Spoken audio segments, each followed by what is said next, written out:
Aujourd'hui, nous allons parler de la vie d'un grand écrivain. Il est Stendhal, un auteur qui a marqué le 19e siècle avec ses livres comme Le Rouge et le Noir. Il abandonne la société qui l'entoure avec ses œuvres. Né le 23 janvier 1783 à Grenoble sous le nom d'Henri Bell, le jeune Henri connaît une enfance malheureuse, comme quand il perd sa mère à l'âge de ses 1. Son père était préoccupé par l'argent, tandis que sa tante Séraphine et son précepteur, l'abbé Rayland, lui donnaient une éducation extrêmement stricte. Heureusement, il trouvait une issue de secours à son grand-père maternel, le docteur d'Orgognan, qui lui fait découvrir les œuvres de Voltaire, Molière, Cervantes et bien d'autres. À 16 ans, il quitte Grenoble pour Paris, où il doit préparer les concours de l'école polytechnique, mais à l'âge de 17 ans, il y renonce et s'engage dans l'armée de Bonaparte de 1800 à 1802, où il découvrit l'Italie, pays qu'il aime beaucoup. De retour à Paris en 1802, il s'est mis d'écrire avec l'ambition de composer des comédies comme Molière. Il reprit du service dans l'intendance en 1806 et accompagne l'armée de Napoléon en Allemagne, où la petite ville de Stendhal lui fournit son futur pseudonyme. En 1814, il est retourné à Milan, où il s'est consacré à ses passions théâtrales, concerts, musées et disques.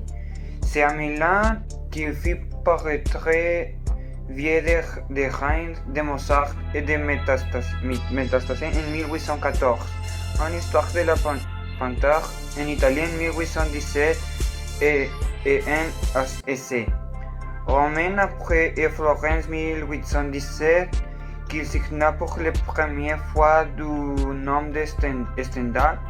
Affecté par la pauvreté, il s'installa à Nevers, en Italie, et n'effectuait plus que de près séjour en France. Il publia la seconde de ses plus belles œuvres, La Chartreuse de Parme en 1839.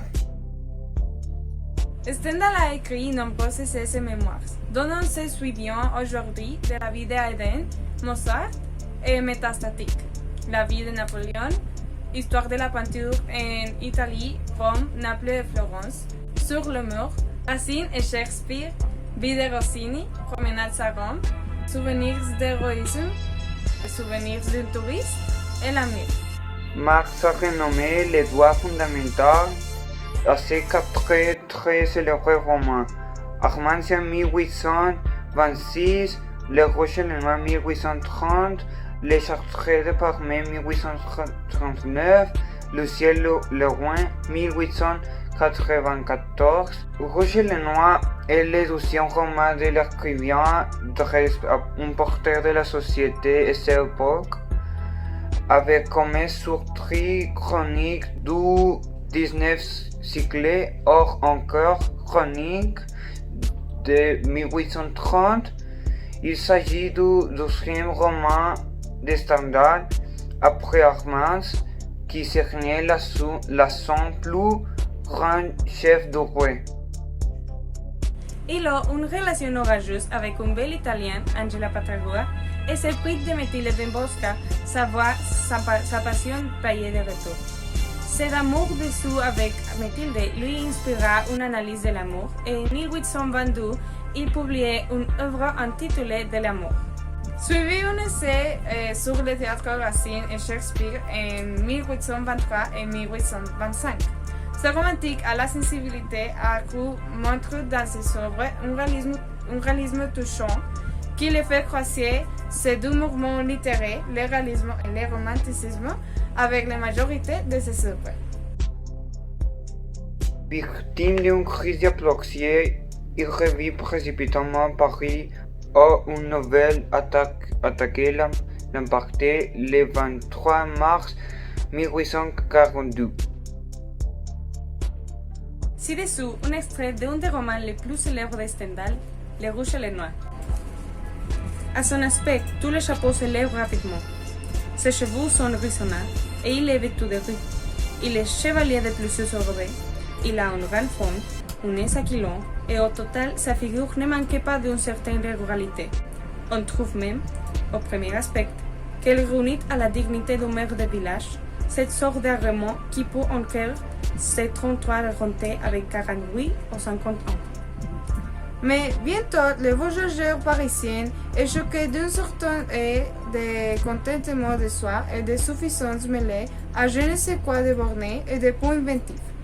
On sent enfin que le talent de cet homme-là se borne à se faire pager bien exactement ce qu'on lui doit, et à pager lui-même le plus tard possible quand il doit. Tel est le maire de Verrières et de Renal.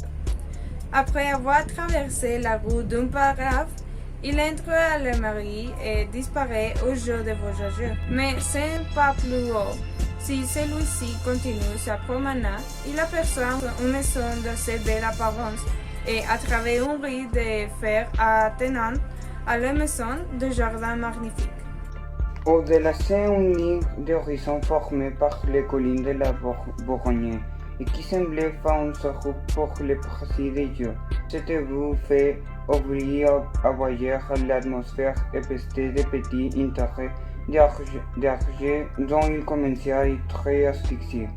On lui apprend que ces maisons appartiennent à un de Renal. C'est un bénéfice qu'il a fait sur son carte sera fabriqué de clous que la mère de Verrières doit ses belles habitations en pierre détaillée qu'il achevait en ce moment. Sa famille, Lyon et espagnole antique et à ce qu'on prétend établie dans les plaires bien avant les conquêtes de Louis XIV. Depuis 1815, il rejoue d'être industriel. 1815, le fait maire de Verrières.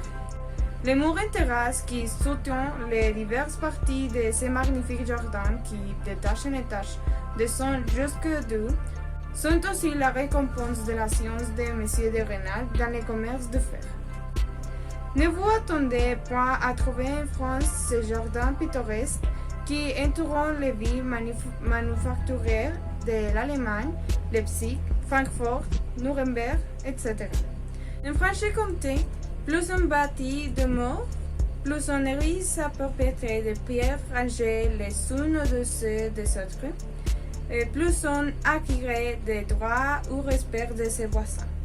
Les jardins de M. de Renal, remplis de murs, sont encore admirés parce qu'il y a acheté au poids de l'or certains petits morceaux de terrain qu'il s'occupait.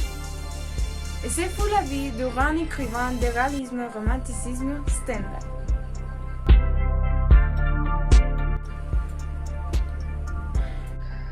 Rouge. C'est pris de Mathilde Dembosc, Carolina Cállate.